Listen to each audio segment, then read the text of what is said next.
ছমাস আওয়ামী লীগ 6 মাস বিএনপি, কাকে ইঙ্গিত করলেন পরীমণি? ঢালিউডের জনপ্রিয় নায়িকা পরীমণি আবারও আলোচনায়। বৃহস্পতিবার 5 সেপ্টেম্বর সন্ধ্যায় তিনি তার ফেসবুক ওয়ালে একটি স্ট্যাটাস দিয়ে নেটিজেনদের দৃষ্টি কাড়েন।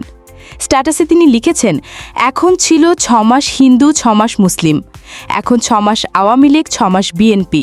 পোল্টিবাজ সুবিধাবাদী কারে বলে? দিদি কিন্তু দেখিয়ে দিলেন। বাপরে বাপ, কি জিনিস এটা! তার এই স্ট্যাটাস ছড়িয়ে পড়ার সঙ্গে সঙ্গে অনলাইনে শুরু হয় নানা আলোচনা। অনেকে প্রশ্ন তুলছেন, আসলে কাকে উদ্দেশ্য করে একথা বলেছেন পরীমণি? তবে বিষয়টি নিয়ে তিনি আর কোনো ব্যাখ্যা দেননি। ফলে কৌতূহল আরও বেড়ে গেছে ভক্ত ও সাধারণ দর্শকদের মধ্যে।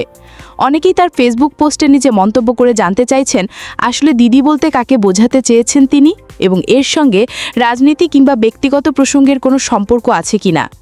পরীমণির এই রহস্যময়ী স্ট্যাটাস এখন সামাজিক যোগাযোগ মাধ্যমে আলোচনার কেন্দ্রবিন্দু হয়ে দাঁড়িয়েছে।